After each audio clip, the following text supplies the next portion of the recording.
ಪ್ರತಿಭಟನೆಗಳು ಈ ವಿಚಾರದ ಬಗ್ಗೆ ಆಗಿದೆ. ಆ ಸಂದರ್ಭದಲ್ಲಿ ನಾವು ರಾಜ್ಯ ಸರ್ಕಾರಕ್ಕೆ ಸಂಬಂಧಪಟ್ಟ ಸಚಿವರುಗಳ ಮುಖಾಂತರ ಮತ್ತು ಹಿರಿಯ ಅಧಿಕಾರಿಗಳ ಮುಖಾಂತರ ಗಮನಕ್ಕೆ ತರುವಂತ ಕೆಲಸ ಮಾಡಿದ್ದೀವಿ. ನಾವು ಈ ವಿಚಾರವಾಗಿ ಗೃಹ ಮಂತ್ರಿಗಳು ಸೇರಿ ಬೇರೆಯವ್ರ ಹತ್ರ ಮಾತಾಡಿದಂಥ ಸಂದರ್ಭದಲ್ಲಿ ಈ ನಿಟ್ಟಿನಲ್ಲಿ ಸಾಕಷ್ಟು ಪ್ರಯತ್ನಗಳು ಸರ್ಕಾರದ ಹಂತದಲ್ಲೂ ಆಗ್ತಾ ಇದೆ ಅನ್ನೋದನ್ನು ತಿಳಿಸಿದ್ದಾರೆ. ಅದರ ಹಿನ್ನೆಲೆಯಲ್ಲಿ ನಮ್ಮ ಯಲ್ಲಪ್ಪ ಹೆಗಡೆ ಅಮ್ಮ ಒಂದು ನಿಮಿಷ ಅಮ್ಮ ನಾನು ಮಾತಾಡ್ತೀನಮ್ಮ.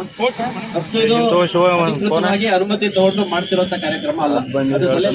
ಒಂದು ಬಹಳ ಸ್ಪಷ್ಟವಾಗಿ ಹೇಳ್ತೀನಿ. ಇನ್ನು ತಮ್ಮ ವಿಚಾರಗಳೇನಿದಾವೆ ಇಲ್ಲಿರುವಂತದ್ದು ಓದಿ ತಿಳ್ಕೊಬೇಕಾಗಿಲ್ಲ. ನನಗೆ ಎಲ್ಲ ವಿಚಾರಗಳು ಗೊತ್ತಿದೆ.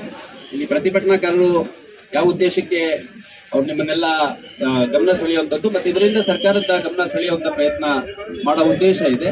ಆ ಎಲ್ಲ ವಿಚಾರಗಳು ನನ್ನ ಗಮನದಲ್ಲಿದೆ. ಮತ್ತು ಸಂಬಂಧಪಟ್ಟ ಅಧಿಕಾರಿಗಳು ಹಾಗೂ ಸರ್ಕಾರದ ಹಂತದಲ್ಲಿ ಯಾರು ಇದ್ರ ಬಗ್ಗೆ ನಿರ್ಣಯ ತಗೋಬೇಕು ಅವ್ರಿಗೂ ಕೂಡ ಈ ವಿಷಯ ಗಮನದಲ್ಲಿದೆ. ಮತ್ತೆ ವಿದ್ಯಾರ್ಥಿಗಳ ಮತ್ತು ಆಕಾಂಕ್ಷಿಗಳ ಸಮಸ್ಯೆ ಅನ್ನುವಂಥದ್ದು ನಾನು ಬಹಳಷ್ಟು ಸಾರಿ ಕೋಚಿಂಗ್ ಇನ್ಸ್ಟಿಟ್ಯೂಟ್ ಸೇರಿದಂತೆ PGಗಳು, ಲೈಬ್ರರಿಗಳು, ಎಲ್ಲಿ ರೂಮ್ ಮಾಡ್ಕೊಂಡಿದ್ದೀರಿ, ಮನೆ ಮಾಡ್ಕೊಂಡಿದ್ದೀರಿ, ಮೆಸ್ಗಳು, ರೋಡ್ ಸೈಡ್ ಡಾಬಾಗಳಿಂದ ಹಿಡಿದು ರೋಡ್ ಸೈಡ್ ಅಂಗಡಿ, ಚಾ ಅಂಗಡಿವರೆಗೂ ನಾನು ಎಲ್ಲ ಕಡೆ ಬಂದ್ಬಿಟ್ಟು ವಿದ್ಯಾರ್ಥಿ ಸಂಬಂಧಪಟ್ಟ ಅಧಿಕಾರಿಗಳಿಗೆ ಮತ್ತು ಸರ್ಕಾರದ ಹಂತದಲ್ಲಿ ಇರುವಂತವ್ರಿಗೆ ತಿಳಿಸೋ ಪ್ರಯತ್ನ ನಿರಂತರವಾಗಿ ಮಾಡ್ತಾ ಬಂದಿದ್ದೀನಿ. ಅದು ತಮಗೂ ಎಲ್ಲ ಗೊತ್ತಿದೆ. ಇದರ ಹಿನ್ನೆಲೆಯಲ್ಲಿ ಜನಸಾಮಾನ್ಯರ ಬಗ್ಗೆ ಅವ್ರಿಗೂ ಅಂದಾಜಿಲ್ಲ. ಈಗ ರಾಯಚೂರಿಂದ ಯಾವ ಲೀಡರ್ ನೇತೃತ್ವದಲ್ಲಿ ಬರ್ತಾರೆ ಅಥವಾ ಗುಲ್ಬರ್ಗದಿಂದ ಯಾವ ಲೀಡರ್ ನೇತೃತ್ವದಲ್ಲಿ ಬರ್ತಾರೆ, ಎಷ್ಟು ಜನ ಬರ್ತಾರೆ, ಯಾವ ರೀತಿಯಾಗಿ ಬರ್ತಾರೆ ಅಂತ ಕೇಳಿದ್ದಕ್ಕೆ ಅವರಲ್ಲಿ ಉತ್ತರ ಇಲ್ಲ. ಅವರು ಒಂದು ಆಕಾಂಕ್ಷಿಗಳ ಹೋರಾಟ ಆಗಿದೆ. ಹಾಗಾಗಿ ರಾಜ್ಯದ ಯಾವುದೇ ಮೂಲೆಯಿಂದ ಯಾರಾದ್ರೂ ಬರ್ಬೋದು ಅನ್ನೋ ವಿಚಾರ ಹೇಳಿದ್ದಾರೆ. ಮತ್ತೆ ನಾನು ಕೂಡ ನಿರಂತರವಾಗಿ ಅವ್ರ ಹತ್ರ, ಯಲ್ಲಪ್ಪ ಅವ್ರ ಹತ್ರ ಮತ್ತೆ ನಮ್ಮ ಭವಾನಿ ಶಂಕರ್ ಇಬ್ಬರು ಇದಕ್ಕೆ ಸಂಬಂಧಪಟ್ಟವ್ರು ಇನ್ನು ಯಾರ್ಯಾರಿದ್ದಾರೆ ಎಲ್ಲರ ಹತ್ರನೂ ಚರ್ಚೆ ಮಾಡಿದ್ದೀನಿ.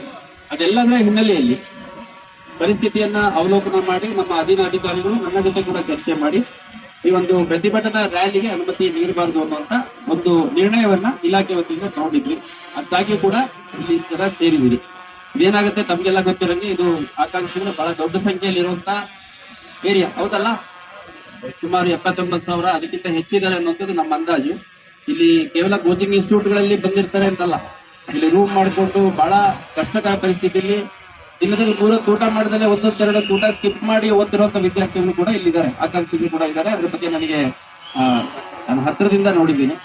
ಹಂಗಾಗಿ ಈ ವಿಷಯ ಏನಿದೆ, ಈ ವಿಷಯದ್ದು ರೆಪ್ರೆಸೆಂಟೇಷನ್ ಏನಿದೆ ಅದನ್ನ ನನಗೆ ಕೊಡಿ. ಅದನ್ನ ನಾನು ಜಿಲ್ಲಾಧಿಕಾರಿಗಳ ಮುಖಾಂತರ ಸಂಬಂಧಪಟ್ಟ ಯಾರಿದ್ದಾರೆ ಹಿಂದೆ ಕಲಿಸ್ತೀವಿ. ಇದ್ರ ಬಗ್ಗೆ ಸಾಕಷ್ಟು ಈ ನಿಟ್ಟಿನಲ್ಲಿ ನಿರ್ಣಯಗಳು ಆಗ್ತಾ ಇದ್ದಾವೆ. ಯಾಕಂದ್ರೆ ನನಗೆ ಹಿಂದೆ ಇತ್ತೀಚೆಗಷ್ಟೇ ಗೃಹ ಸಚಿವರು ಬೆಳಗಾವಿಯಲ್ಲಿ ಒಂದು ಸಭೆ ತಗೊಂಡಿದ್ರು ಸೆಷನ್ ರಿಲೇಟೆಡ್ ಸಂದರ್ಭದಲ್ಲಿ ಧಾರವಾಡ ಸೇರಿದಂತೆ ಬೇರೆ ಬೇರೆ ಭಾಗಗಳಿಂದ ಆಕಾಂಕ್ಷಿಗಳು ಬಹಳ ದೊಡ್ಡ ಸಂಖ್ಯೆಯಲ್ಲಿ ಬೆಳಗಾವಿಗೆ ಬಂದ್ಬಿಟ್ಟು ಸೆಷನ್ ಸಂದರ್ಭದಲ್ಲಿ ಸರ್ಕಾರದ ಗಮನ ಸೆಳೆಯುವಂತ ಪ್ರಯತ್ನ ಮಾಡ್ತಾ ಇದ್ದಾರೆ ಅನ್ನುವಂಥ ವಿಷಯ ಚರ್ಚೆ ಆದಾಗ ಏನೆಲ್ಲ ಪ್ರಯತ್ನಗಳು ಮಾಡಿದ್ದಾರೆ ಅಂತಂದು ಅಂದ್ರೆ ಅದು ಕ್ಯಾಬಿನೆಟ್ ಅಲ್ಲಿ ಡಿಸ್ಕಷನ್ ಆಗಿರುವಂತದ್ದು, ಮತ್ತೆ ಸಂಬಂಧಪಟ್ಟ ಇಲಾಖೆಗಳ ಮಂತ್ರಿಗಳ ಹಂತದಲ್ಲಿ ಮುಖ್ಯಮಂತ್ರಿಗಳು ಚರ್ಚೆ ಮಾಡಿರುವಂತದ್ದು, ಆಮೇಲೆ ಆ ಸಂಬಂಧಪಟ್ಟ ಇಲಾಖೆಗಳ ಹಿರಿಯ ಅಧಿಕಾರಿಗಳಿಂದ ಮಾಹಿತಿ ತೆಗೆದುಕೊಂಡು ಎಲ್ಲೆಲ್ಲಿ ವೇಕೆನ್ಸಿ ಇದೆ ಅನ್ನೋದ್ರ ಬಗ್ಗೆ ಎಲ್ಲ ಚರ್ಚೆ ಮಾಡಿ FD ಅವ್ರ ಹತ್ರ ಚರ್ಚೆ ಮಾಡಿ ಸಾಕಷ್ಟು ಪ್ರಗತಿಯನ್ನ ಮಾಡ್ತಾ ಇದ್ದಾರೆ. ಮತ್ತೆ ಅವರು ಬಹಳ ಸ್ಪಷ್ಟವಾಗಿ ಹೇಳೋದು ಒಳ ಮೀಸಲಾತಿ ಇಶ್ಯೂ ಇದ್ದಿದ್ರಿಂದ ಸ್ವಲ್ಪ ಡಿಲೇ ಆಯ್ತು, ಅದಕ್ಕೆ ಪೂರಕವಾಗಿ ಏನು ಏಜ್ ರಿಲ್ಯಾಕ್ಸೇಷನ್ ಕೊಡಬೇಕು ಅಂತಂದು ಸರ್ಕಾರ ನಿರ್ಣಯ ತಗೊಂಡಿದೆ, ಅದೆಲ್ಲ ನಿಮಗೆ ಗೊತ್ತಿದೆ. ಇದೆಲ್ಲದರ ಹಿನ್ನೆಲೆಯಲ್ಲಿ ಈಗ ಸೇರಿದಿರಿ, ಇಷ್ಟು ಜನ ಶಾಂತಿಯುತವಾಗಿ ಸೇರಿದಿರಿ.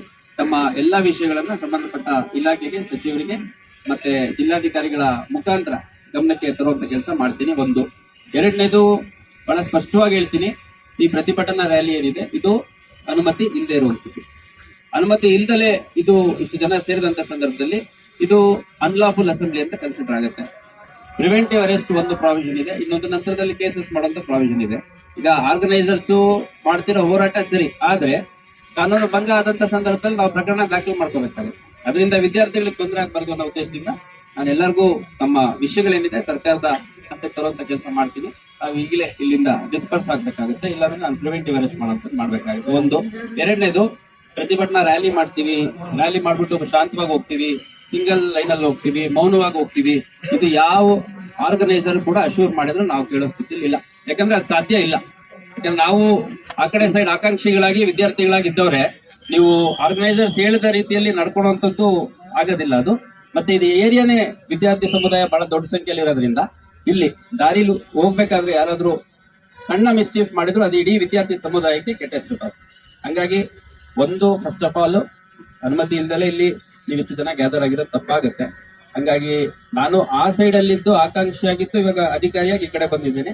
ಆ ಒಂದು ಕಳಕಳಿಯಿಂದ ಹೇಳ್ತಾ ಇದ್ದೀನಿ, ನಿಮ್ಮೆಲ್ಲಾ ವಿಷಯಗಳೇನಿದೆ ಸಂಬಂಧಪಟ್ಟವ್ರಿಗೆ ತಿಳಿಸುವಂತ ಕೆಲಸ ಮಾಡ್ತೀವಿ. ಮತ್ತೆ ಯಾರು ಆರ್ಗನೈಸರ್ಸ್ ಇದ್ದಾರೆ 4-5 ಜನ ಬನ್ನಿ, ನಾನು ಜಿಲ್ಲಾಧಿಕಾರಿಗಳ ಹತ್ರ ಅವರು ಬೇರೆ ಬೇರೆ ಕೆಲಸದಲ್ಲಿ ಇದ್ದಾರೆ. ಯಾಕಂದ್ರೆ ಕಾರ್ಯಕ್ರಮ ಇವತ್ತು ಅನುಮತಿ ಇಲ್ಲ ಅನ್ನೋ ಕಾರಣಕ್ಕೆ ಅವ್ರು ಬೇರೆ ಬೇರೆ ಕೆಲಸದಲ್ಲಿ ಬಿದ್ದಿದ್ರು.